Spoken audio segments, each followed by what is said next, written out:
Macbeth by William Shakespeare, adapted for the Shakespeare Project 2019 by Carrie, Colton. Act 1, Scene 1, a desert place. What was once a festive carnival is now all dingy and grim. Enter 3 jesters. Some characters are dressed in modern military camouflage, for today marks their homecoming. When shall we 3 meet again? In thunder, lightning, or in rain? When the hurly-burly's done, when the battle's lost and won. That will be ere the set of sun. Oh, where the place? Upon the heath. There to meet with Duncan, Queen of Scotland. Malcolm, her son. Macduff, loyalist to Duncan.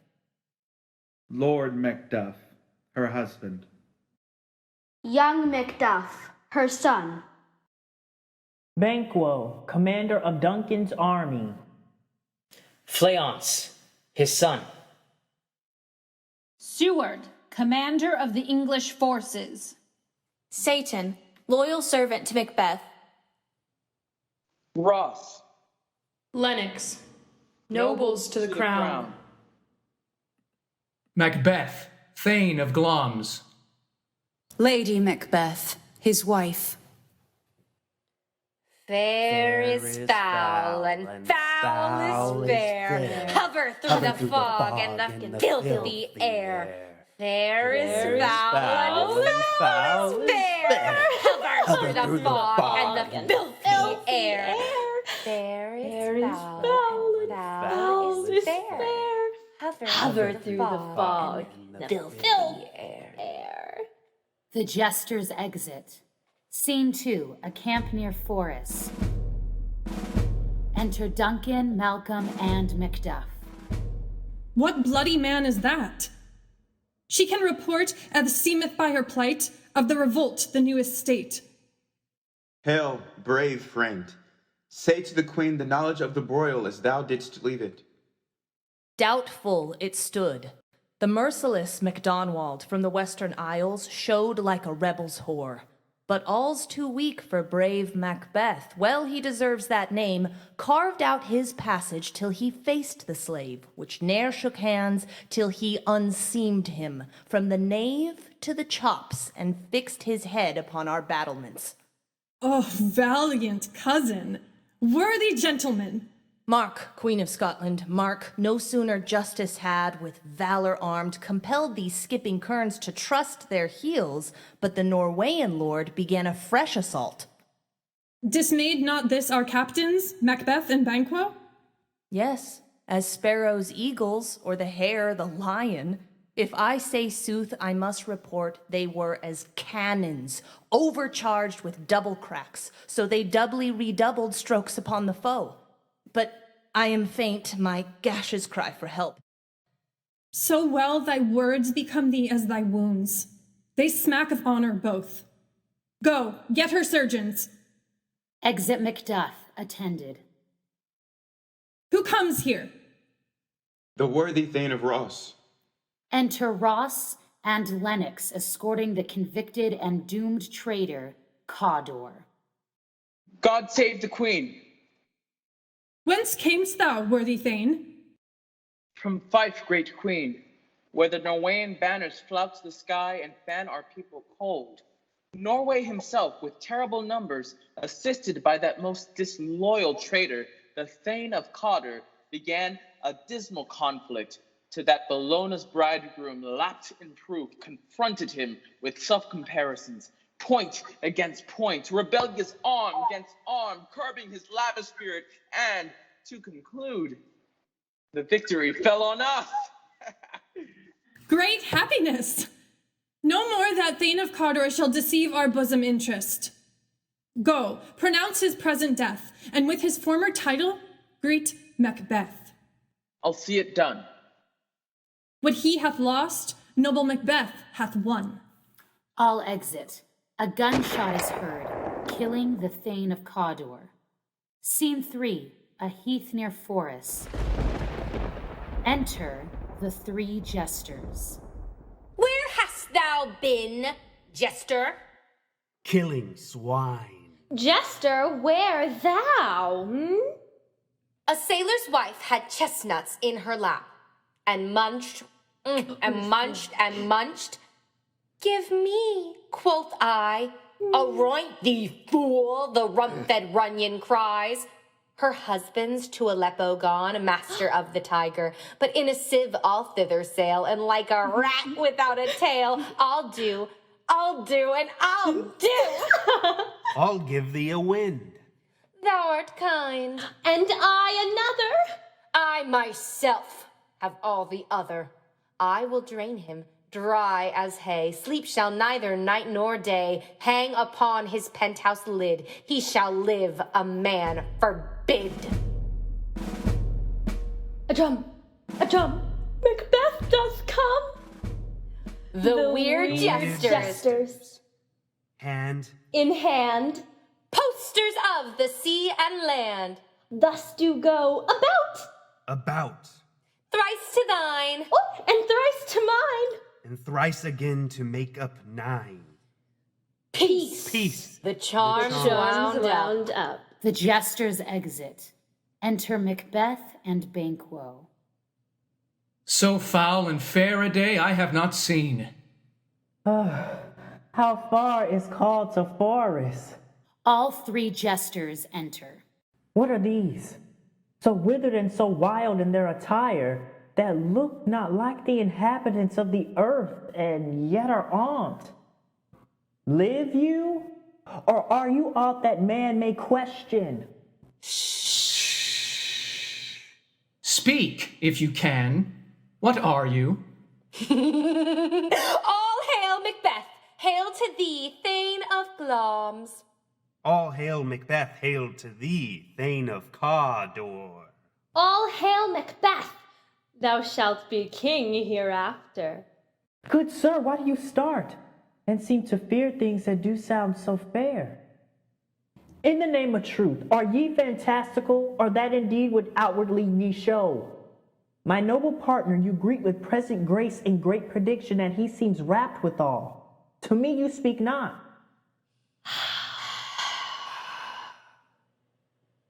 If you can look into the seeds of time, and say which grain will grow and which will not, speak then to me. Hail. Hail. Hail.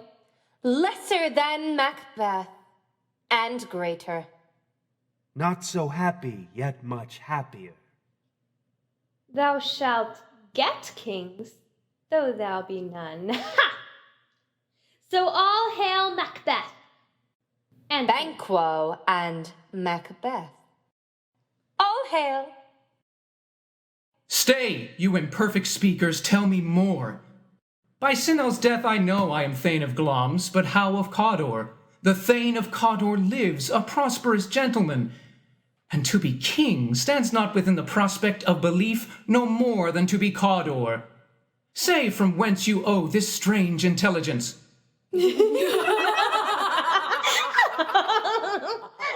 Speak, I charge you. The jesters exit. Whither are they vanished? Into the air. Were such things here as we do speak about? Your children shall be kings. You shall be king. And Thane of Cawdor too, when it not so? To the self-same tune and words. Who's here? Enter Ross. The queen hath happily received, Macbeth, the news of thy success. We are sent to give thee from our royal mystery thanks, and for an earnest of a greater honor she bade me from her call thee Thane of Cawdor, in which addition, hail, most worthy Thane, for it is thine. What? Can the devil speak true? The Thane of Cawdor lives. Why do you dress me in borrowed robes? Who was the Thane lives yet, but under heavy judgment bears that life which he deserves to lose. Whether he was combined with Norway, I know not, but treason's capital, confessed and proved, have overthrown him. Aside. Glamis and Thane of Cawdor, the greatest is behind. To Ross. Thanks for your pains. To Banquo. Do you not hope your children shall be kings, when those that gave the Thane of Cawdor to me promise no less to them? That trusted home might yet enkindle you unto the crown. But 'tis strange. And oftentimes, to win us to our harm, the instruments of darkness tell us truths, win us with honest trifles, to portray in deepest consequence. Cousin, a word, I pray you. Banquo pulls Ross aside. Two truths are told. This supernatural soliciting cannot be ill, cannot be good. If ill, why hath it given me earnest of success commencing in a truth? I am Thane of Cawdor. If good, why do I yield to that suggestion whose horrid image doth unfix my hair and make my seated heart knock at my ribs against the use of nature? My thought shakes so my single state of man that function is smothered in surmise, and nothing is but what is not. If chance will have me king, why, chance may crown me without my stir. Come what come may, time and the hour runs through the roughest day. Worthy Macbeth, we stay upon your leisure. Give me your favor. My dull brain was wrought with things forgotten. Let us toward the queen. Exit Ross. Think upon what hath chanced, and, at more time, the interim having waited, let us speak our free hearts each to other. Very gladly. Till then, enough. Come, friends. Banquo and Macbeth exit. Scene 4, Forest, the palace. Enter Duncan, Malcolm, Lennox, and attendants. Is execution done on Cawdor? Are not those in commission yet returned? Mother, I've spoke with the one that saw him die, who did report that very frankly he confessed his treasons. There's no art to find the mime's construction in the face. He was a gentleman on whom I built an absolute trust. Enter Macbeth, Banquo, and Ross. Oh, worthiest cousin! The sin of my ingratitude, even now, was heavy on me. Only I have left to say, more is thy due than more than all can pay. The service and the loyalty I owe in doing it pays itself. Welcome hither. I have begun to plant thee, and will labor to make thee full of growing. Noble Banquo, let me enfold thee and hold thee to my heart. There, if I grow, the harvest is your own. Sons, kinsmen, thanes, no.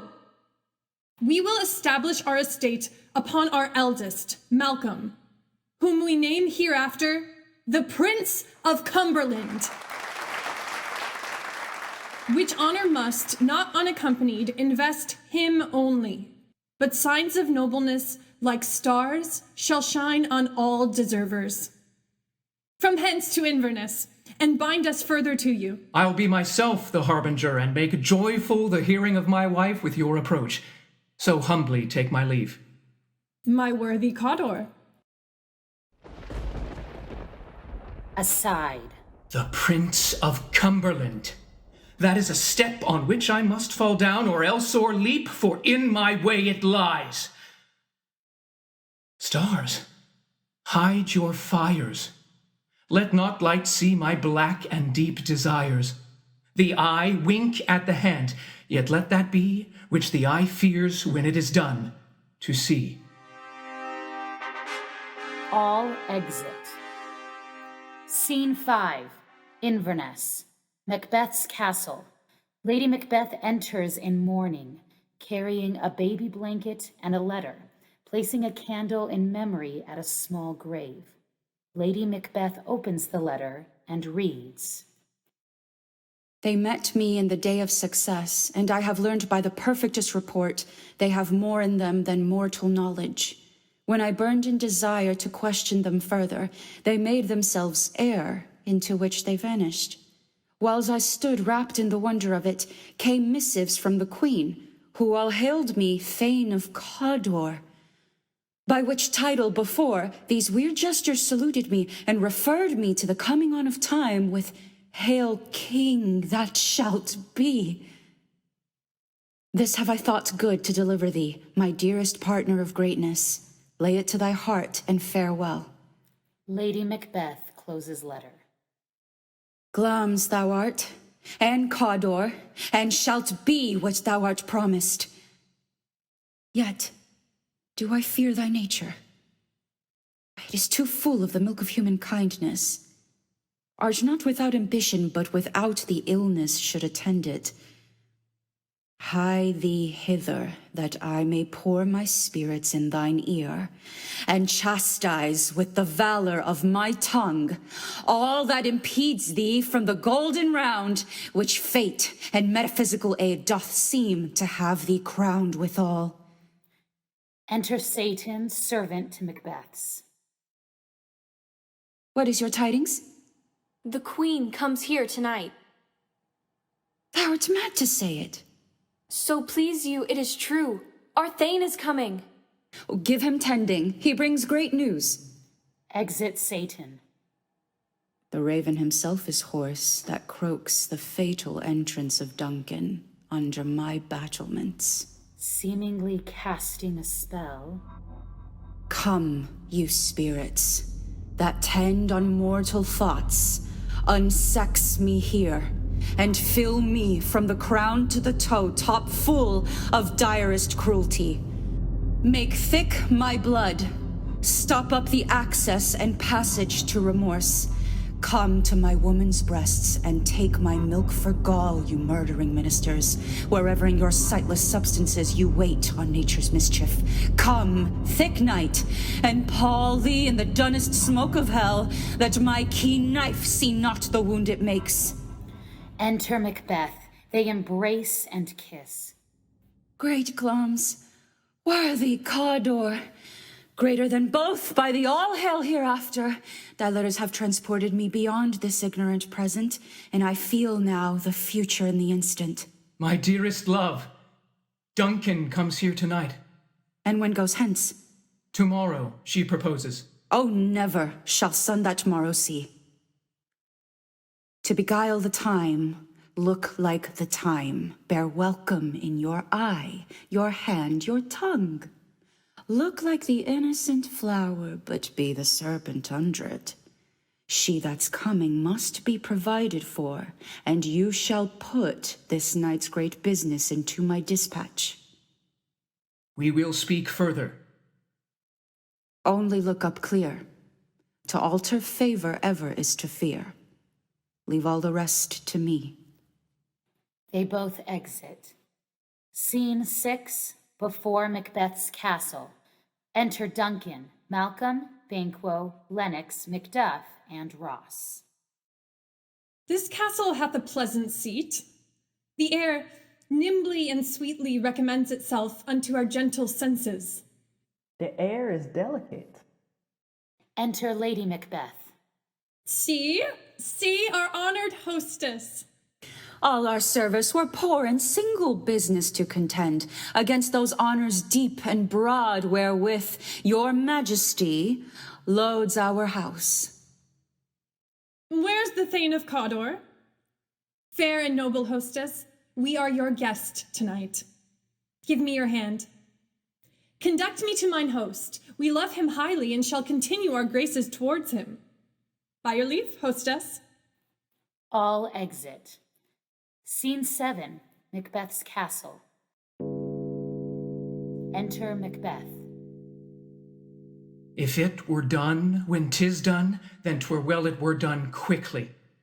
If the assassination could trammel up the consequence and catch with her surcease success, that but this blow might be the be-all and the end-all here.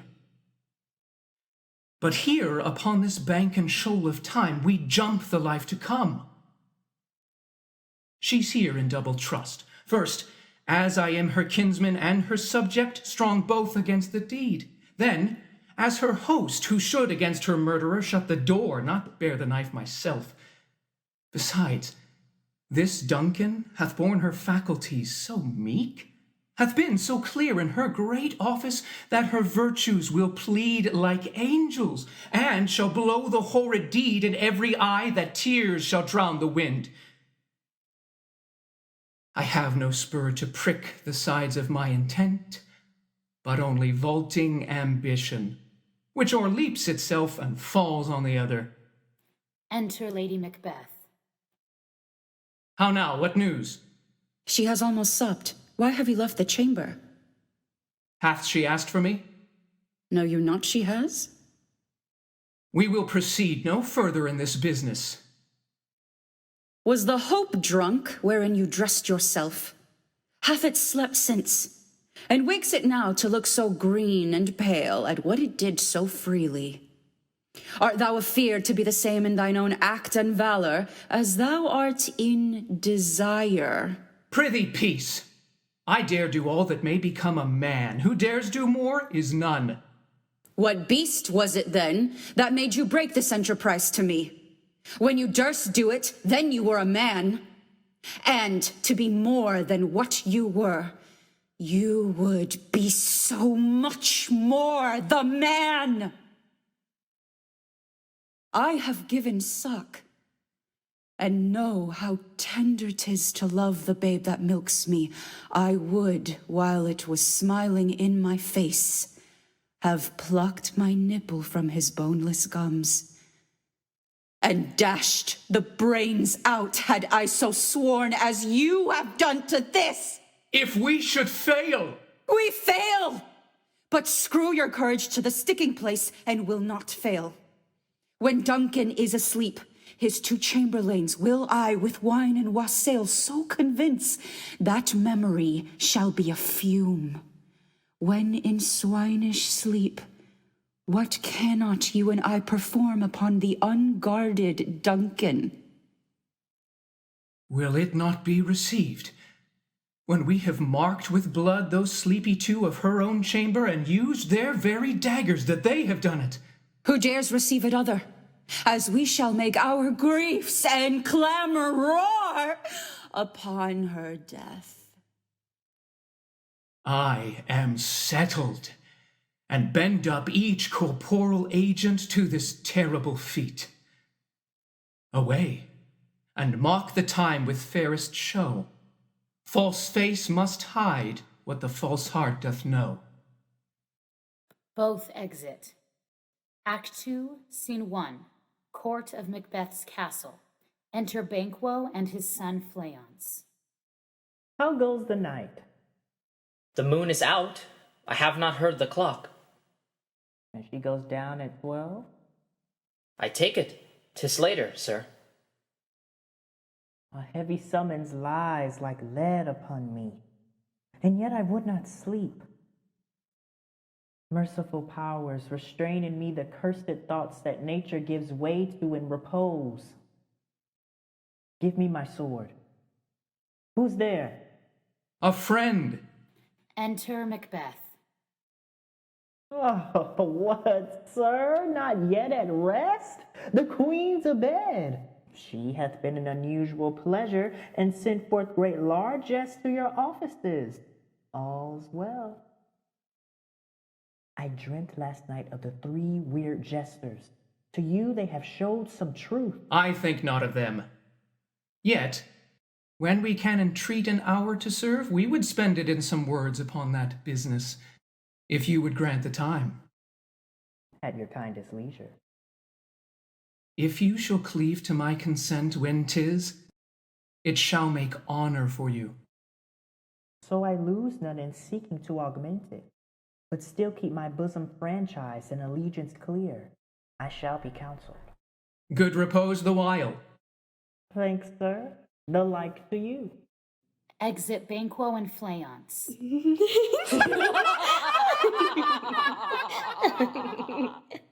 Is this a dagger which I see before me, the handle toward my hand? Come, let me clutch thee. I have thee not, and yet I see thee still. Art thou not, fatal vision, sensible to feeling as to sight? Or art thou but a dagger of the mind, a false creation proceeding from the heat-oppressed brain. I see thee yet, in form as palpable as this which now I draw. Mine eyes are made the fools of the other senses, or else worth all the rest. I see thee still, and on thy blade and dudgeon gouts of blood, which was not so before. There's no such thing. It is the bloody business which informs thus to mine eyes. Thou sure and firm set earth, hear not my steps. Whiles I threat, she lives. Words to the heat of deeds too cold breath gives. I go, and it is done. The bell invites me. Hear it not, Duncan, for it is a knell that summons thee to heaven or to hell. Macbeth exits. Scene 2, the same. Lady Macbeth enters with jesters singing.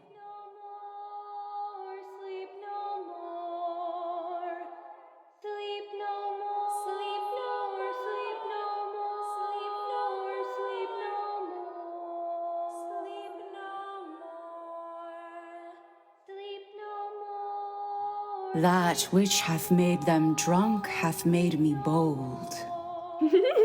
What hath quenched them hath given me fire. Hark, peace. He is about it. I have drugged their possets that death and nature do contend about them, whether they live or die.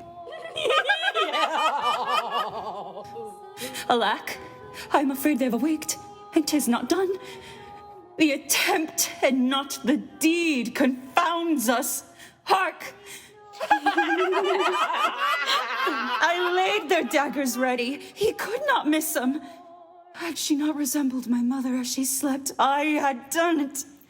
Enter Macbeth. My husband. I have done the deed. Macbeth reveals daggers held by bloody hands. This is a sorry sight. A foolish thought to say a sorry sight. There's one did laugh in his sleep, and one cried murder. One cried, God bless us and amen. The other, as they had seen me with these hangman's hands, I could not say amen. Consider it not so deeply. But wherefore could not I pronounce amen? I had most need of blessing, and amen stuck in my throat. These deeds must not be thought. After these ways, so it will make us mad. Methought I heard a voice cry, sleep no more. Macbeth does murder sleep. Macbeth shall sleep no more. Who was it that thus cried? Why, worthy Thane, you do unbend your noble strength to think so brain-sickly of things. Go get some water, and wash this filthy witness from your hand. Why did you bring these daggers from the place? They must lie there. Go, carry them, and smear the sleepy grooms with blood. I'll go no more. I am afraid to think what I have done. Infirm of purpose! Give me the daggers. The sleeping and the dead are but as pictures. 'Tis the eye of childhood that fears a painted devil. If she do bleed, I'll gild the faces of the grooms withal, for it must seem their guilt. Lady Macbeth exits to place the daggers at the crime scene. What hands are here? Will all great Neptune's ocean wash this blood clean from my hand? No, this my hand will rather the multitudinous seas incarnadine, making the green one red. Re-enter Lady Macbeth with the same bloody hands. My hands are of your color, but I shame to wear a heart so white. I hear knocking at the south entry. Retire we to our chamber. A little water clears us of this deed. How easy is it then? Hark, more knocking. Get on your nightgown lest occasion call us, and show us to be watchers. Be not lost so poorly in your thoughts. To know my deed, 'twere best not know myself. Wake Duncan with thy knocking, I would thou couldst. Both exit. Scene 3, the same. Enter a jester disguised as a porter through the trap door. Here's a knocking indeed. If a man were porter of Hellgate, he should have old turning the key.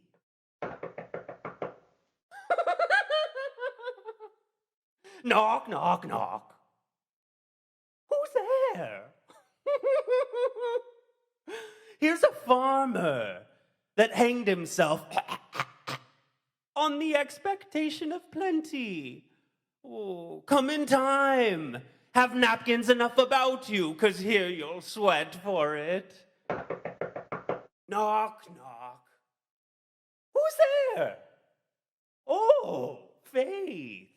Here's an equivocator that could swear in both the scales against either scale, who committed treason enough for God's sake, yet could not equivocate to heaven. Oh, come in, equivocator. Oh, knock, knock, knock. Who's there? Faith. Oh, here's an English tailor come hither for stilling out of a French hose. Come in, tailor. Here you may roast your goose. Oh, knock, knock. Oh, never at quiet. What are you? Oh, but this place is too cold for hell. So I'll devil porter it no further. Anon, anon, I pray you. Remember the porter? Enter Macduff and Lennox. Was it so late, friend, ere you went to bed, that you did lie so late? Faith, sir, or lady, we were carousing till the second cock. And drink, lady, is a great provoker of 3 things. What 3 things does drink especially provoke? Merry lady, nose painting, sleep, and urine. I believe drink gave thee the lie last night. Oh, that it did, lady, that it did. Is thy master stirring? Enter Macbeth. Our knocking has awaked him. Here he comes. Good morrow, noble sir. Good morrow, both. Is the queen stirring, worthy Thane? Not yet. She did command me to call timely on her. I have almost slipped the hour. I'll bring you to her. This is the door. I'll make so bold to call, for 'tis my limited service. Macduff and the jester, disguised as the porter, exit. Goes the queen hence today? She does. She did appoint so. The night has been unruly. Where we lay, our chimneys were blown down, and, as they say, lamentings heard in the air, strange screams of death and prophesying with accents terrible. Some say the earth was feverous and did shake. 'Twas a rough night. My young remembrance cannot parallel a fellow to it. Re-enter Macduff, revolted. A horror! Horror! Horror! Tongue nor heart cannot conceive nor name thee. What's the matter? Confusion now hath made his masterpiece. Most sacrilegious murder hath broke ope the Lord's anointed temple and stole thence the life of the building. What is't you say, the life? Mean you her majesty? Approach the chamber. Do not bid me speak. See, and then speak yourselves. Macbeth and Lennox exit. Awake! Awake! Ring the alarm bell! Murder and treason! Malcolm, awake! Shake off this downy sleep, death's counterfeit, and look on death itself. Up, up, and see the great doom's image. Malcolm, Banquo, as from your graves, rise up! Ring the bell! Enter Lady Macbeth, Banquo, Macbeth, Lennox, Ross, and Malcolm. What's the business that such a hideous trumpet calls to parley the sleepers of the house? Speak, speak! Oh, Banquo, Banquo, our royal master's murdered. Woe!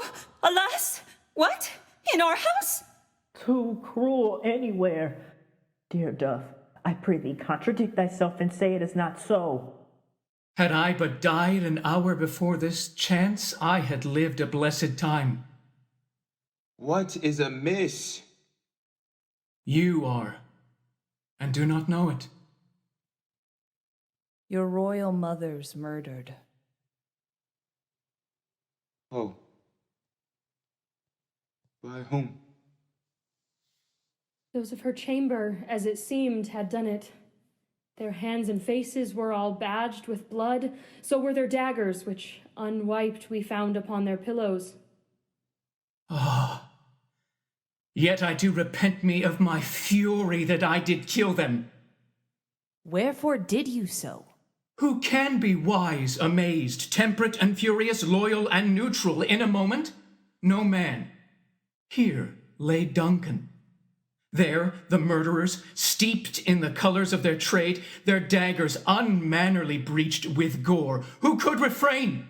That had a heart to love, and in that heart courage to make love known. Why do I hold my tongue? What should be spoken here? Help me hence, ho! Look to the lady. Lady Macbeth is carried out. And when we have our naked frailties hid, and suffer in exposure, let us meet and question this most bloody piece of work to know it further. Let's briefly put on manly readiness and meet in the hall together. Well contented. Well contented. Exit all but Malcolm. What will I do? I shall not consort with them. To show an unfelt sorrow is an office which the false man does easy. I'll to England. It shall keep me safer. Where I am, there's daggers in men's smiles. The near in blood, the nearer bloody. This murderous shaft that shot hath not yet lighted, and my safest way is to avoid the aim. Therefore away, and let me not be dainty of leave-taking, but shift away. There's warrant in that theft which steals itself when there's no mercy left. Malcolm exits. Scene 4. Outside Macbeth's castle. The corpse of Duncan lies in state, and one by one, Ross, Lennox, Macduff walk up to pay their respects as a gun salute sounds. Ready. Aim. Fire. How goes the world now? Ready. Aim. Why? See you not? Ready. Is it known who did this more than bloody deed? Those that Macbeth hath slain. Alas, the day! What good could they pretend? They were suborned. Malcolm, the queen's son, is stolen away and fled, which puts upon him suspicion of the deed. Against nature still! Thriftless ambition! Then 'tis most like the sovereignty will fall upon Macbeth. He is already named and gone to Scone to be invested. Will you to Scone? No, cousin, I'll to Fife. Well, I will thither. Well, may you see things well done there. Adieu, lest our old robes sit easier than our new. Macduff and Ross embrace and depart. Act 3, Scene 1. Forest, the palace. As Macbeth is sworn in as king, Banquo enters. Thou hast it now. King, Cawdor, Glamis, all as the weird jesters promised. And I fear thou playedst most foully for it. Yet it was said it should not stand in thy posterity, but that myself should be the root and father of many kings. If there come truth from them, as upon thee, Macbeth, their speeches shine. Why, by the verities on thee made good, may they not be my oracles as well, and set me up in hope? But hush, no more. Enter Macbeth as king, and Lady Macbeth as queen. Here's our chief guest. Oh, if he had been forgotten, it had been as a gap in our great feast. Tonight we hold a solemn supper, sir, and I'll request your presence. Let your highness command upon me, to the which my duties are with the most indissoluble tie forever knit. Ride you this afternoon? Aye, my good lord. We should have else desired your good advice. Is't far you ride? As far, my lord, as will fill up the time twixt this and supper. Fail not our feast. My lord, I will not. We hear our bloody cousin Malcolm is bestowed in England, not confessing his cruel parricide, filling his hearers with strange invention. But hie you to horse, adieu, till you return at night. Goes Fleance with you? Aye, my good lord. Our time does call upon us. God be with you. Banquo departs. To be thus is nothing, but to be safely thus. Our fears in Banquo stick deep, and in his royalty of nature reigns that which would be feared. He chid the jesters when first they put the name of king upon me, and bade them speak to him. Then, prophet-like, they hailed him father to a line of kings. Upon my head they placed a fruitless crown. If it be so, for Banquo's issue have I filed my mind. For them, the gracious Duncan, have I murdered, to make them kings, the seed of Banquo kings. Rather than so, come, fate, into the list, and champion me to the utterance. Who's there? Enter the three jesters, disguised as murderers. Was it not yesterday we spoke together? It was, so please your highness. You know, Banquo was your enemy. True, my lord. So is he mine, and in such bloody distance that every minute of his being thrusts against my nearest of life. And though I could with barefaced power sweep him from my sight and bid my will avouch it, yet I must not, and thence it is that I to your assistance do make love. We shall, my lord, perform what you command us. Your spirits shine through you. Within this hour at most I will advise you where to plant yourselves, the moment on it, for it must be done tonight. Fleance, his child, that keeps him company, whose absence is no less material to me than is his father's, must embrace the fate of that dark hour. We are resolved, my lord. I'll call upon you straight. Abide within. Exit jesters, disguised as murderers. It is concluded. Banquo, thy soul's flight, if it find heaven, must find it out tonight.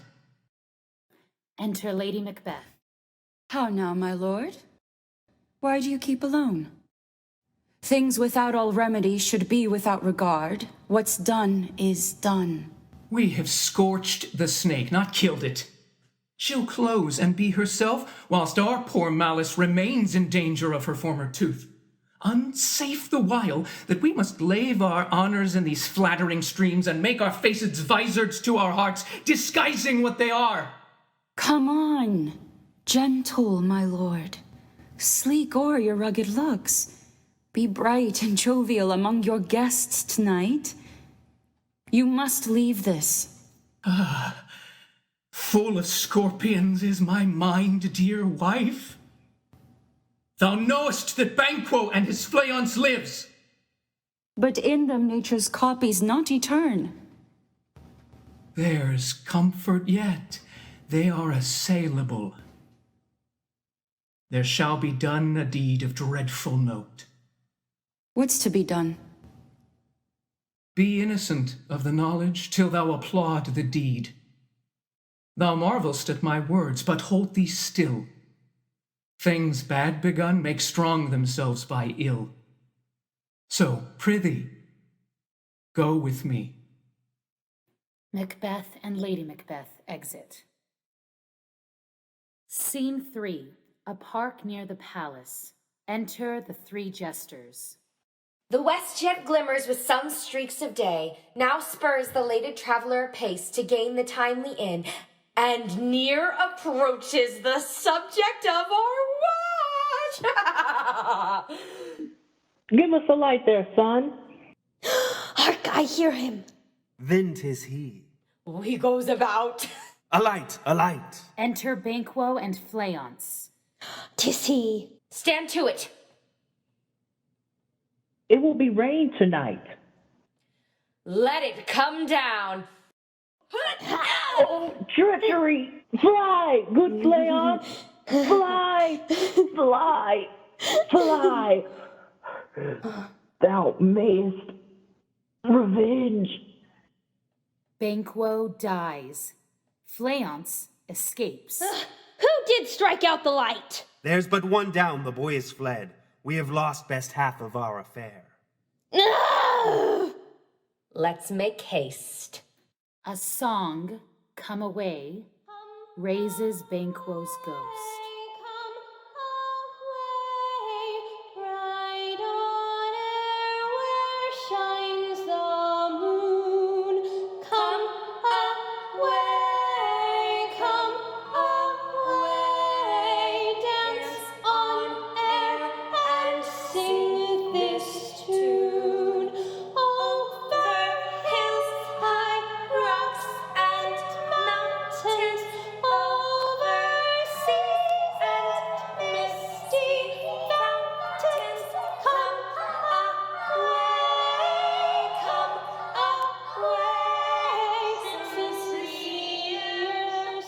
Well, let's away and say how much is done. The jesters exit. Scene 4, the same, hall in the palace. A banquet is prepared. Enter Macbeth, Lady Macbeth, Ross, Lennox, lords, and jesters disguised as murderers. Sit down. A hearty welcome. Thanks to your Majesty. There's blood on thy face. 'Tis Banquo's, then. Pulling one jester aside. Is he dispatched? My lord, his throat is cut. That I did for him. Thou art the best of the cutthroats, yet he's good that did the like for Fleance. Most royal sir. Fleance escaped. Then comes my fit again. I had else been perfect, but now I am cabined, cribbed, confined, bound into saucy doubts and fears. But Banquo's safe? Ay, my good lord. Safe in a ditch he bides, with 20 trenched gashes on his head. Thanks for that. Get thee gone. Tomorrow we'll hear ourselves again. Exit jester. My royal lord, you do not give the cheer. Sweet remembrancer. The ghost of Banquo enters and sits in Macbeth's place. Here had we now our country's honor roofed. Please your highness to grace us with your royal company. The table's full. Here's a place reserved, sir. Where? Here, my good lord. What is that moves, your highness? Which of you have done this? What, my good lord? Thou canst not say I did it. Never shake thy gory locks at me. Gentlemen, rise. His highness is not well. Sit, worthy friends. My lord is often thus, and hath been from his youth. Pray you, keep seat, feed, and regard him not. Pulling Macbeth aside. Are you a man? Aye, and a bold one that dare look on that which might appall the devil. Oh, proper stuff. This is the very painting of your fear. This is the air-drawn dagger which you said led you to Duncan. Shame itself. Why do you make such faces? When all's done, you look but on a stool. Prithee, see there! Behold, look low! How say you? If thou canst nod, speak too. The ghost of Banquo exits. If I stand here, I saw him. Fie, for shame. Blood hath been shed ere now. Murders have been performed too terrible for the ear. The times have been that when the brains were out, the man would die, and there an end. But now they rise again and push us from our stools. My worthy lord, Your noble friends do lack you. I do forget. Come, love and health to all, then I'll sit down. Give me some wine. Fill full. I drink to the general joy of the whole table, and to our dear friend Banquo, whom we miss. Would he were here, to all and him we thirst. Our duties and the pledge. Re-enter the ghost of Banquo. Avaunt! And quit my sight, let the earth hide thee! Think of this, good peers, but as a thing of custom. 'Tis no other, only it spoils the pleasure of the time. Hence, horrible shadow! Unreal mockery! Hence! The ghost of Banquo vanishes through the trapdoor. Why? So, being gone, I am a man again. Pray you, sit still. Can such things be?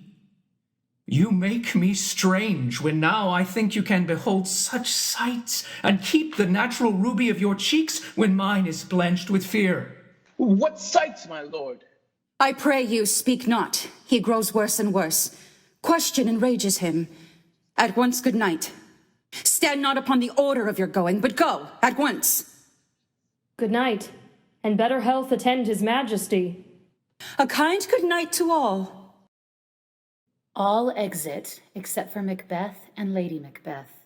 It will have blood, they say. Blood will have blood. What is the night? Almost at odds with morning, which is which. How sayest thou that Macduff denies her person at our great bidding? Did you send to her, sir? I hear it by the way. But I will tomorrow, and betimes I will to the weird jesters. More shall they speak, for now I am bent to know by the worst means the worst. I am in blood, stepped in so far that, should I wade no more, returning were as tedious as go o'er.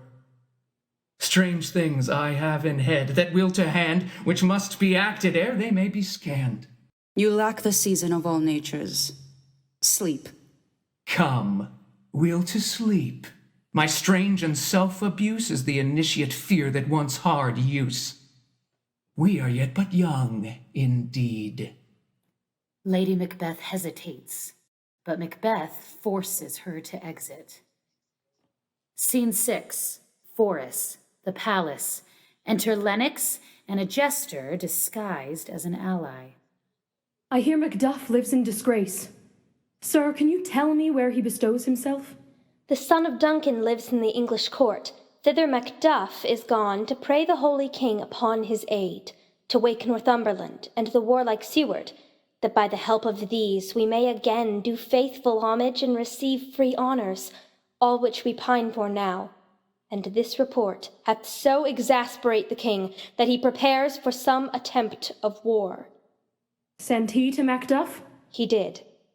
Some holy angel fly to the court of England and unfold his message ere he come, that a swift blessing may soon return this our suffering country under a hand accursed. I'll send my prayers with him. Exit Lennox. Act 4, Scene 1, a cavern. In the middle, a boiling cauldron. Enter the 3 jesters.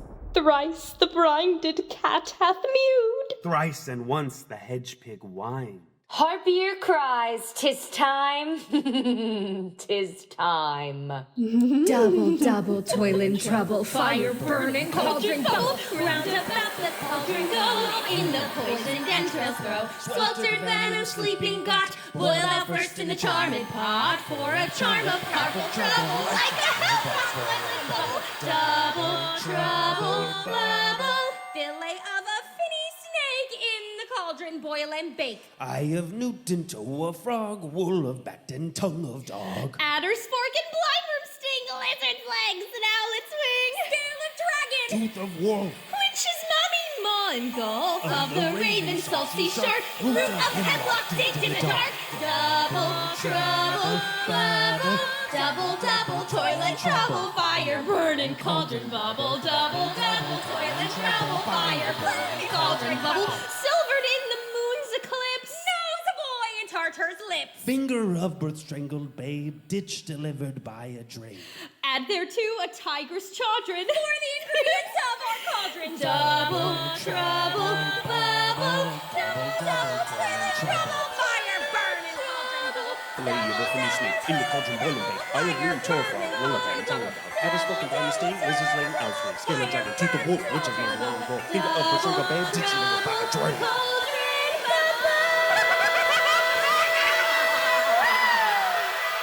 By the pricking of my thumbs, something wicked this way comes. Enter Macbeth. How now, you secret black and midnight fools? What is't you do?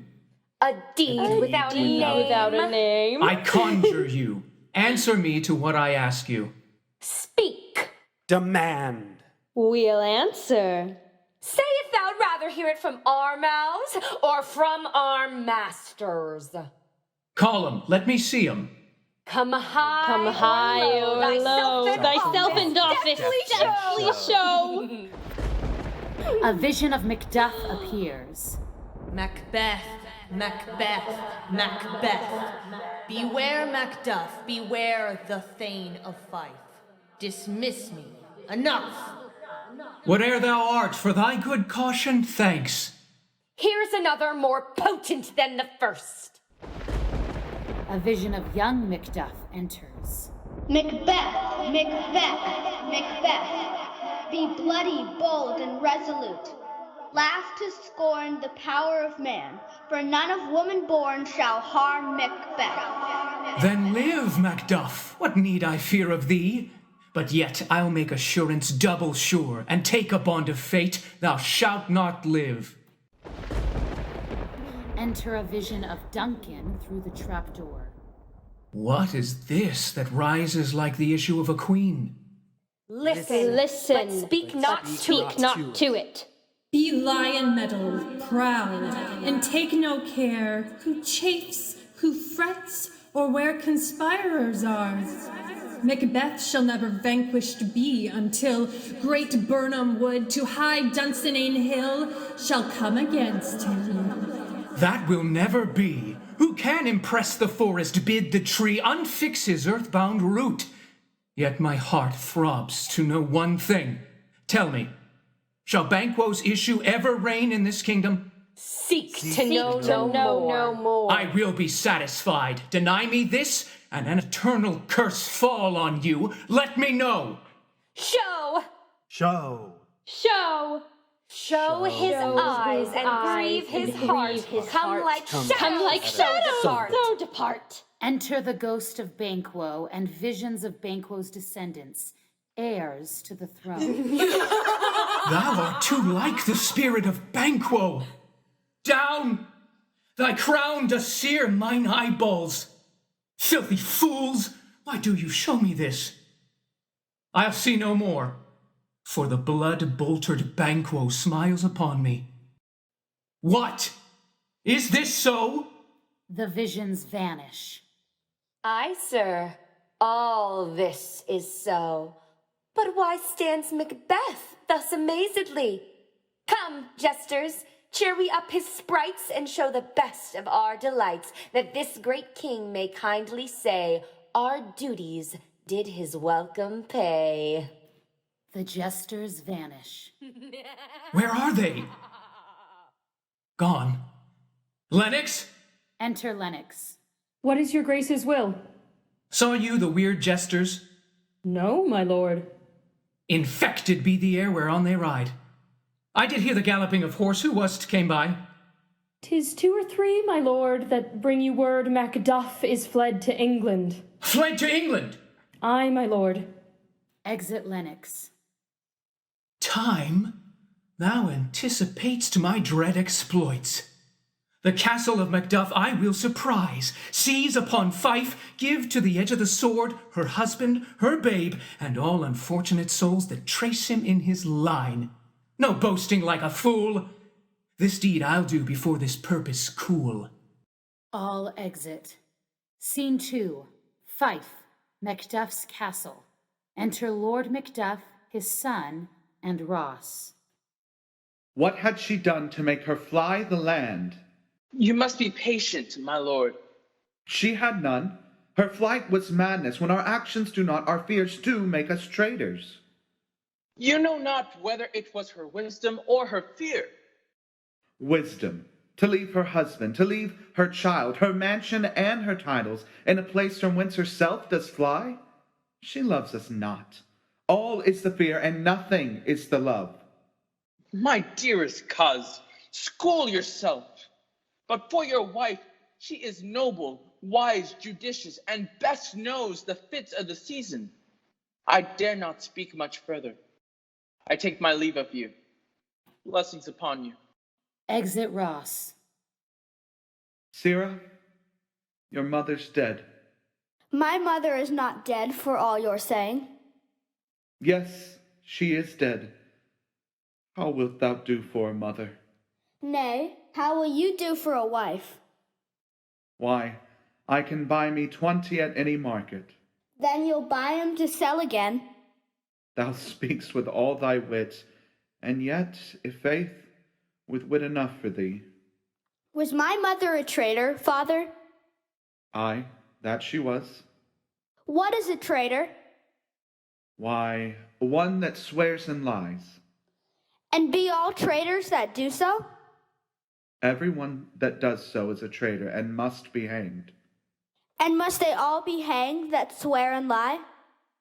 Everyone. Who must hang them? Why, the honest men. Then the liars and swearers are fools, for there are liars and swearers enough to beat the honest men and hang up them. Poor prattler, how thou talk'st. Enter Lady Macbeth in disguise. Bless you, my lord. I am not to you known. I doubt some danger does approach you nearly. Be not found here. Hence, with your little one, heaven preserve you.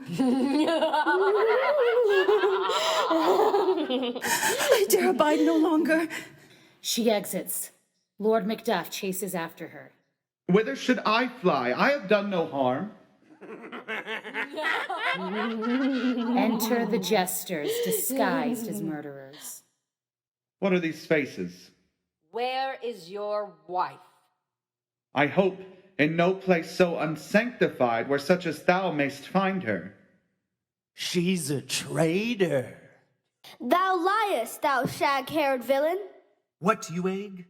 The jester stabs young Macduff. He has killed me, father. Run away, no. I pray you. No. He dies, and Lord Macduff collapses, crying. No, get off of me. The murderers drag him and choke him till he dies as well. Ross enters and discovers the gruesome scene. Scene 3, England, before the king's palace. Enter Malcolm and Macduff. Let us seek out some desolate shade, and there weep our sad bosoms empty. Let us rather hold fast the mortal sword. This tyrant whose sole name blisters our tongues was once thought honest. You have loved him well. I am not treacherous. But Macbeth is. A good and virtuous nature may recoil in an imperial charge. Angels are bright still, though the brightest fell. I have lost my hopes. Perchance even where I did find my doubts. Why in that rawness left you husband and child? Those precious motives, those strong knots of love without leave-taking. I pray you, let not my jealousies be your dishonors, but mine own safeties. Fare thee well, lord. I would not be the villain that thou thinkst for the whole space that's in the tyrant's grasp. Be not offended. I speak not as an absolute fear of you. I think our country sinks beneath the yoke. It weeps, it bleeds, and each new day a gash is added to her wounds. But for all this, when I shall tread upon the tyrant's head or wear it upon my sword, yet my poor country shall have more vices than it had before, more suffer and more sundry ways than ever, by him who shall succeed. What should he be? It is myself, I mean. Devilish Macbeth will seem as pure as snow, and the poor state esteem him as a lamb, being compared with my confineless harms. Not in the legions of horrid hell can come a devil more damned in evils to top Macbeth. Better Macbeth than such a one to reign. But fear not yet to take upon you what is yours. But I have none. The king becoming gracious? As justice, verity, temperance, stableness, bounty, perseverance, mercy, lowliness, devotion, patience, courage, fortitude, I have no relish of them, but abound by the division of each several crime. Oh, Scotland! Scotland! If such a one be fit to govern, speak. I am as I have spoken. Fit to govern. No, not to live. Oh, nation miserable, with an untitled tyrant, bloody sceptered, when shalt thou see thy wholesome days again, since that the truest issue of thy throne by his own interdiction stands accursed, and does blaspheme his breed? The queen that bore thee, oftener upon her knees than her feet, died every day she lived. Fare thee well. These evils thou repeat'st upon thyself have banished me from Scotland. Oh, my heart, thy hope ends here. Macduff, this noble passion hath reconciled my thoughts to thy good truth and honor. Devilish Macbeth by many of these trains had sought to win me into his power, but God above deal between thee and me. For even now I put myself to thy direction and unspeak mine own detraction. Here abjure the taints and blames I laid upon myself. What I am truly is thine and my poor country's to command. Good Sheward, with 10,000 warlike men already at a point, was setting forth. Now we'll together, and the chance of goodness be like our warranted quarrel. Why are you silent? Such welcome and unwelcome things at once, 'tis hard to reconcile.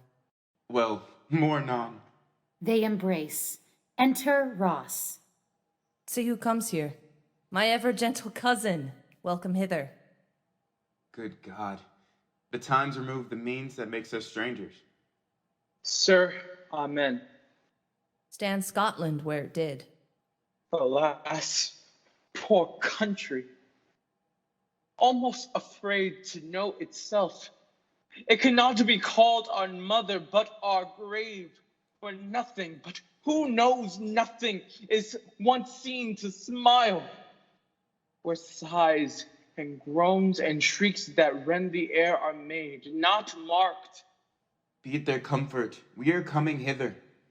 Gracious England had lent us good Sheward and 10,000 men, a wiser and better soldier none than Christendom gives out. Would I could answer this comfort with the like, but I have words that would be howled out in the desert air, where hearing should not latch them. What concern they? The general cause, or is it a fee grief due to some single breast? The main part pertains to you alone. If it be mine, keep it not from me. Quickly, let me have it. Let not your ears despise my tongue forever. Your castle is surprised. Your husband and babe savagely slaughtered. Merciful heaven. My child, too? Husband, child, servant, all that could be found. And I must be from thence, my husband killed too. I have said. He has no children. Did you say all? All my pretty chickens at one fell swoop? Be comforted. Dispute it like a man. I shall do so, but I must also feel it as a woman. I cannot but remember such a thing that was most precious to me. Sinful Macduff, they were all struck for thee, not that I am, not for their own demerits, but for mine. Heaven rest them now. Be this the whetstone of your sword. Let grief convert to anger. Blunt not the heart, enrage it. Oh, bring thou Shall this fiend of Scotland and myself within my sword's length set him? If he escape, heaven forgive him too. Come, we go to the king. Our power is ready. They exit. Act 5, Scene 1, Dunsinane, an interior room in the castle. Enter Lennox and a jester disguised as a doctor. When was it she last walked? Since His Majesty went into the field, I have seen her rise from her bed, throw her nightgown upon her, unlock her closet, take forth paper, fold it, write upon it, read it, afterwards seal it, and again return to bed. Yet all this while in a most fast sleep. Great perturbation in nature. In this slumbery agitation, what at any time have you heard her say? That, sir, which I shall not report after her. You may to me, and 'tis most meet you should. Neither to you nor anyone, having no witness to confirm my speech. Enter Lady Macbeth. Lo, you, here she comes. This is her very guise, and upon my life fast asleep. Observe her, stand close. You see her eyes are open. Aye, but their sense is shut. What is it she does now? Look how she rubs her hands. It is an accustomed action with her, to seem thus washing her hands. I have known her to continue in this a quarter of an hour. Yet here's a spot. Hark! She speaks. Out. Damned spot. Out, I say. 1, 2. Aye, then, 'tis time to do it. Hell is murky! Fie, my lord, fie, a soldier, and a feared. What need we fear? Who knows it, when none can call our power to account? Yet who would have thought the old woman to have had so much blood in her? Do you mark that? The Thane of Fife had a husband. Where is he now? What? Will these hands ne'er be clean? No more of that, my lord, no more of that. You mar with all this starting. Go to, you have known what you should not. She spoke what she should not, I am sure of that. Heaven knows what she has known. Here's the smell of the blood still. All the perfumes of Arabia will not sweeten this little hand. Oh. Oh.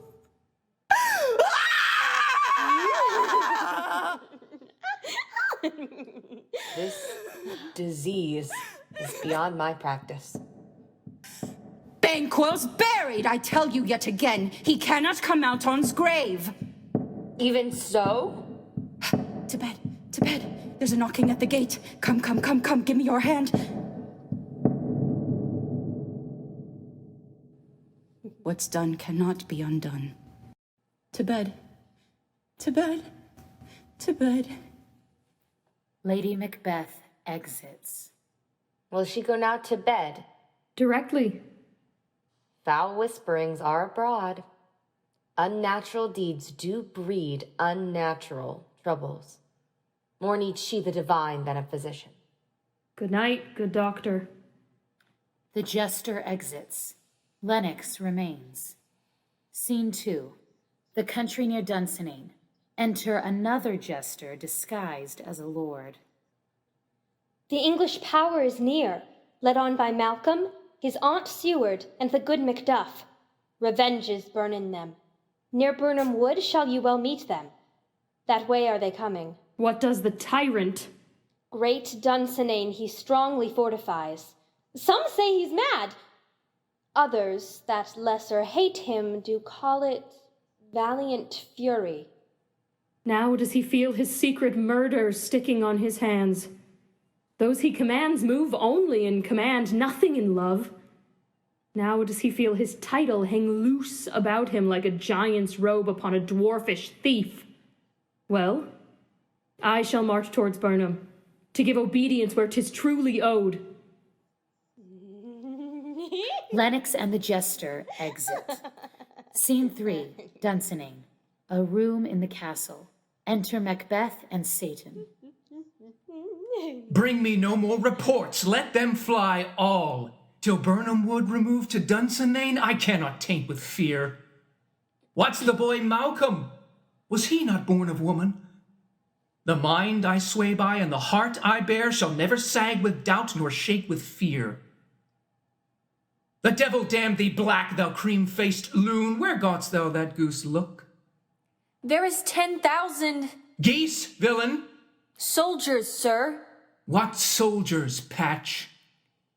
The English force led by Malcolm.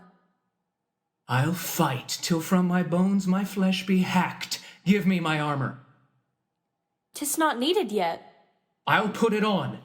Hang those that talk of fear. Give me mine armor. Enter a jester disguised as a doctor. How does your patient, doctor? Not so sick, my lord, as she is troubled with thick-coming fancies that keep her from her rest. Cure her of that. Canst thou not minister to a mind diseased? Pluck from the memory a rooted sorrow, raise out the written troubles of the brain, and with some sweet oblivious antidote cleanse the stuffed bosom of that perilous stuff which weighs upon the heart. Therein the patient must minister to himself. Throw physic to the dogs, I'll none of it. I will not be afraid of death and bane till Burnham Forest come to Dunsinane. All exit. Scene 4. Country near Burnham Wood. Enter Malcolm, Seward, Macduff, Lennox, Ross, and soldiers marching. Lennox. My king. What wood is this before us? The wood of Burnham. Let every soldier hew him down a bough, and bear it before him. Thereby shall we shadow the numbers of our host, and make discovery err in report of us. It shall be done. The time approaches that will with due decision make us know what we shall say we have and what we owe, towards which advance the war. All exit, marching. Scene 5, Dunsinane. Within the castle, enter Macbeth and Satan. Hang out our banners on the outward walls, and beat them backward home. The cry of Lady Macbeth is heard from within. Satan rushes off stage. Wherefore was that cry? Satan re-enters. The queen, my lord, is dead. Satan exits, and Macbeth is alone. She should have died hereafter. There would have been a time for such a word. Tomorrow. And tomorrow. And tomorrow. Creeps in this petty pace from day to day, to the last syllable of recorded time. And all our yesterdays have lighted fools the way to dusty death. Out, out, brief candle. Life's but a walking shadow, a poor player that struts and frets his hour upon the stage and then is heard no more. It is a tale told by an idiot, full of sound and fury, signifying nothing.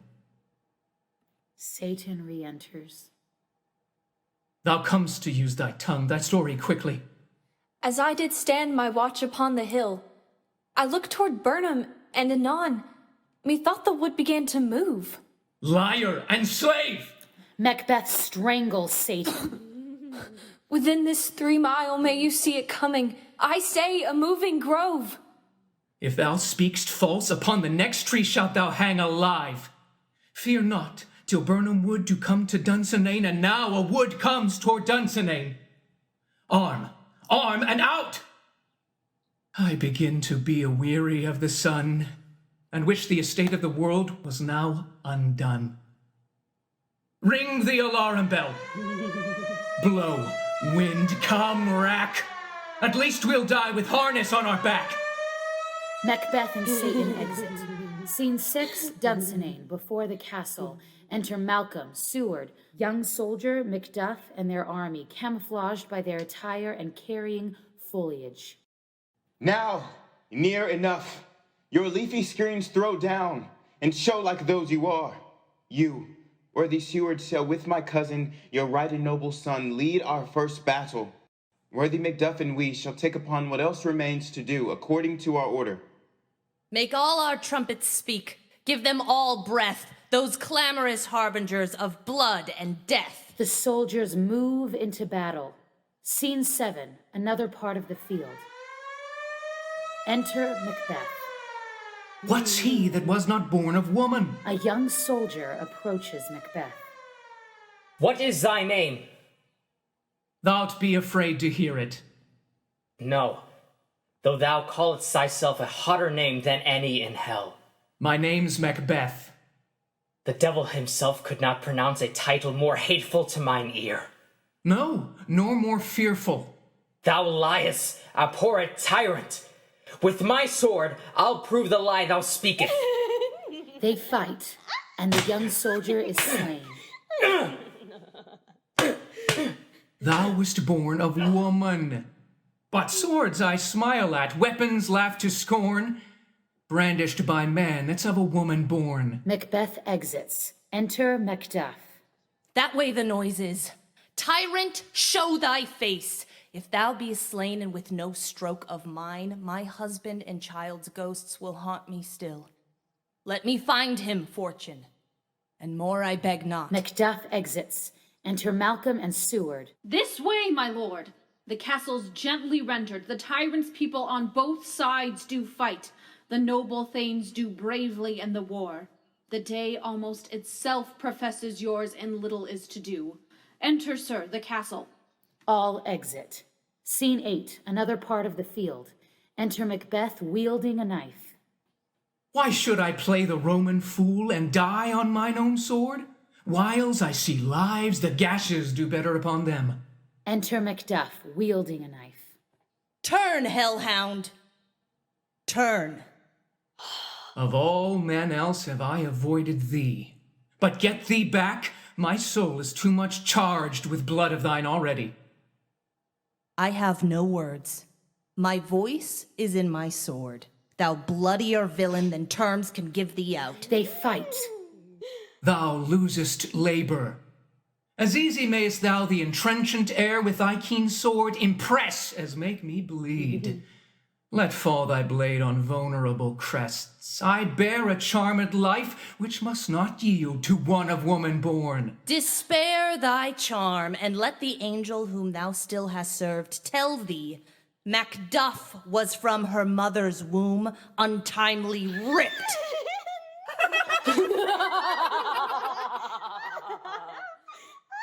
Accursed be that tongue that tells me so. I'll not fight with thee. Then yield thee, coward, and live to be the show and the gaze of the time. We'll have thee as our rarer monsters are, painted on a pole, and underwrit, here may you see the tyrant. I will not yield to kiss the ground before young Malcolm's feet. Lay on, Macduff, and damned be him that first cries, hold, enough! They fight again. Macduff eventually slays Macbeth and cuts off his head. All goes black. Enter Malcolm, Seward, Ross, and others. I would the friends we miss were safe arrived. Some must go off. And yet by these I see, so great a day as this is cheaply bought. Here comes newer comfort. Macduff enters, with Macbeth's bloody head in a sack. Hail, King, for so thou art. Behold where stands the usurper's cursed head. The time is free. I see thee compassed with thy kingdom's pearl, that speak my salutations in their minds, whose voices I desire aloud with mine. Hail, King of Scotland. All face Malcolm and salute. Hail, Hail, King of Scotland. My thanes and kinsmen, henceforth be earls, the first that ever Scotland in such an honor named. What's more to do, which would be planted newly with the time, as calling home our exiled friends abroad, that led the snares of watchful tyranny, producing forth the cruel ministers of this dead butcher and his fiend-like queen. So thanks to all at once, and to each one whom we invite to see us crowned at Scone. All exit, shouting in celebration as the jesters enter and reprise. Hover through the fog and the filthy air. Hover through the fog.